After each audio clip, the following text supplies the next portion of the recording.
अस्सलामुअलैकुम, मैं हूं आपका टीचर हसान अयूब।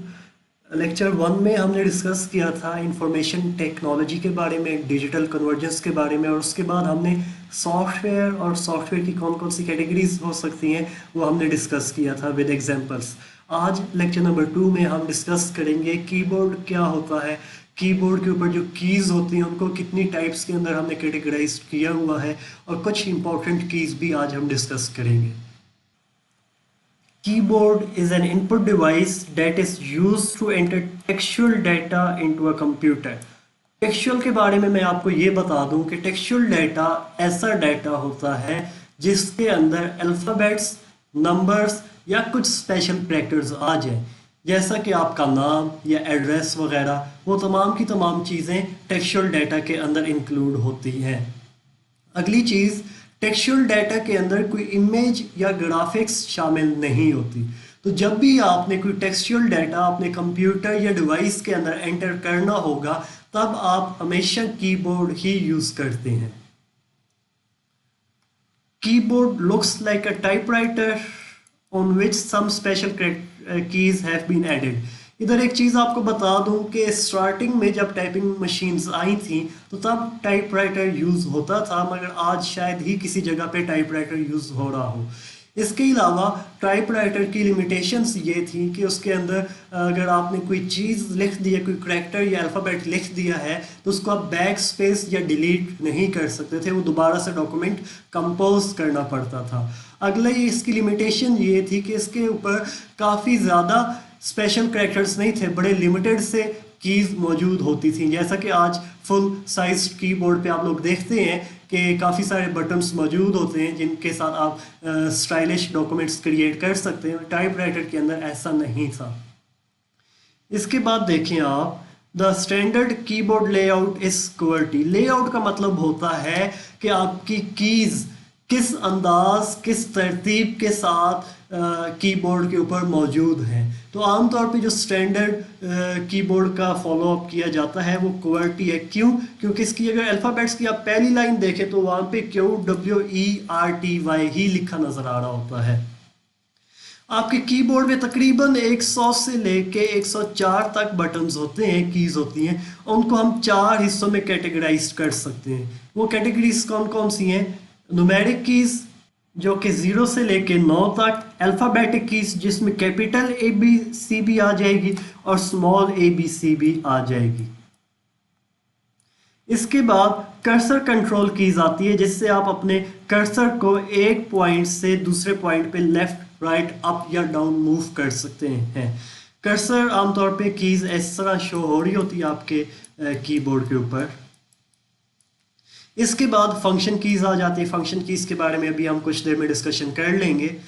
इसके बाद देखें, कीबोर्ड के आमतौर पे 2 लेआउट्स मौजूद हैं, एक डेवोरेक DVORAK और एक QWERTY। डेवोरेक का मकसद ये था, वो कहता था कि अगर इस हिसाब से हम कीज़ को, डेवोरेक लेआउट मैंने नीचे आपको शो कर भी दिया है, कहता था अगर हम इस अंदाज में कीज़ को अरेंज कर दें तो इससे हमारी टाइपिंग स्पीड ज़्यादा बढ़ सकती है।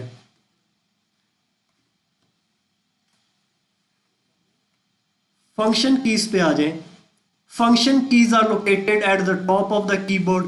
F1 से लेके F12 तक होती हैं। एक चीज़ और बता दूं कि आप जो भी एप्लीकेशन प्रोग्राम या सिस्टम प्रोग्राम यूज़ कर रहे होंगे उसके अंदर हर फंक्शन की का पर्पस चेंज हो सकता है, मगर अक्सर ऑर्गेनाइजेशंस एक स्टैंडर्ड को फॉलो कर लेती हैं। जैसा कि F1 अगर हम प्रेस करेंगे तो जो भी आप एप्लीकेशन यूज़ कर रहे होंगे उसका एक हेल्पिंग पेज ओपन हो जाएगा। हेल्पिंग पेज का मतलब होता है कि अगर आपको कोई उस सॉफ्टवेयर से रिलेटेड कोई इशू है तो वहाँ पे उसको यूज़ करना या उस इशू को रिजॉल्व करने का तरीका वहाँ पे बयान कर दिया जाता है।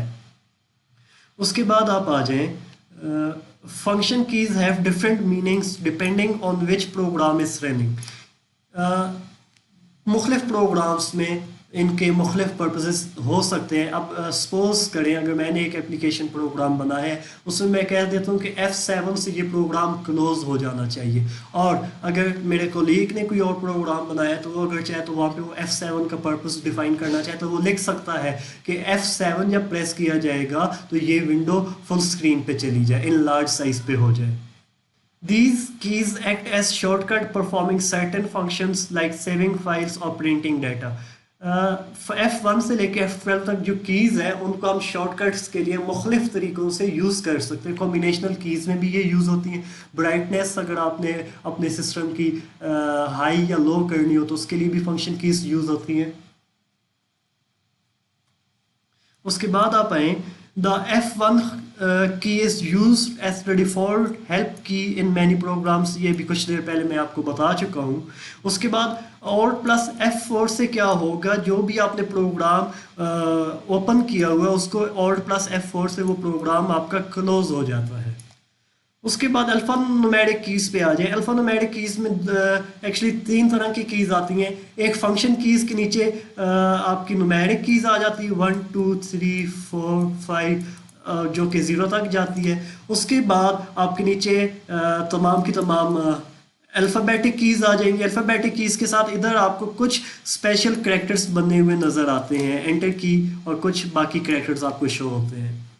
एन अल्फ़ान्यूमेरिक की consist of the following keys. Alphanumeric में और कौन कौन सी कीज़ हो सकती हैं वो देख लें।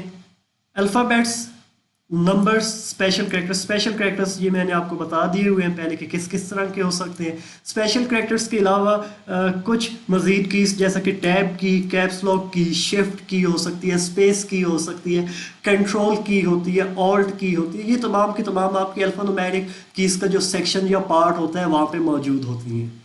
उसके बाद कर्सर कंट्रोल कीज़ आप लोग देख लें। कर्सर कंट्रोल कीज़, आपका कर्सर सपोज आप इस जगह पे है, इसको अगर मैं चाहता हूँ कि लेफ्ट साइड पे आ जाए या राइट साइड पे आ जाए या अप चला जाए या डाउन चला जाए, तो उसके लिए मैं ये वाली कर्सर कीज़ को यूज़ कर सकता हूँ। या आमतौर पे गेमिंग में भी ये वाली कर्सर कीज़ यूज़ हो रही होती हैं। There are 4 cursor keys which are used for moving the cursor from its current position to the left, right, up or down। ये मैंने भी आपको बता दिया है। These cursor keys just change the cursor position and do not change or delete any character on the screen। ये चीज़ देख लें कि कर्सर की से सिर्फ आप कर्सर की पोजीशन को चेंज कर सकते हैं, लेफ्ट या राइट या अप या डाउन। इससे आपका कोई करैक्टर रिमूव या डिलीट नहीं होता। तो उसके बाद आप लोग देख लें न्यूमेरिक पैड। न्यूमेरिक पैड आमतौर पे आपके कीबोर्ड के राइट साइड पे मौजूद होता है इस तरह का। इसमें एक तो आपकी तमाम न्यूमेरिक कीज आ जाती हैं 0 से लेकर 9 तक। एक इसके अंदर अरिथमेटिक ऑपरेशंस परफॉर्म करने के लिए कुछ बटन्स आ जाते हैं, डिवाइड, मल्टीप्लाई, माइनस या प्लस करने के लिए। इसके बाद एक एंटर की आ जाती है ताकि आप जब एक एक्शन परफॉर्म कर लें तो आप फौरन से एंटर की भी इधर से प्रेस कर सके। इसके साथ एक और की देख लें, नम की है, नम लॉक की। नम लॉक से क्या होता है, जब आप इसको नम लॉक को ऑन कर देंगे, इसको प्रेस करने के बाद इसको ऑन कर देंगे, तो तब आप ये वाले नंबर्स को यूज़ नहीं कर सकेंगे। नंबर्स की बजाय आप ये वाली कर्सर को इस्तेमाल कर सकते हैं। अगर आप चाहते हैं कि ये वाली कर्सर कीज यूज़ ना हो, ये वाली हो, तो आप क्या करेंगे, सिंपली नम लॉक की को प्रेस करके नंबर्स को ऑफ करेंगे तो आपके ये वाले कर्सर परफॉर्मेंस शो करने लग पड़ेंगे। उसके बाद numeric pad consist of numbers and some arithmetic buttons. Arithmetic is useful in calculation और एंटरिंग न्यूमेरिक डाटा। इसमें एक चीज़ देख लें कि आम तौर पे ये वाला न्यूमेरिक पैड वो लोग यूज़ कर रहे होते हैं जिन्होंने सिर्फ न्यूमेरिक डाटा आमतौर पे कंप्यूटर के अंदर एंटर करना होता है। कैशियर्स वगैरह या जो अकाउंटेंट्स होते हैं या बैंक वगैरह में आप देख लें तो उनके आमतौर पर पूरा का पूरा एक हाथ जो होता है वो इन कीज़ के ऊपर होता है ताकि वो जल्द से जल्द नंबर्स को एंटर कर सकें अपने कंप्यूटर के अंदर।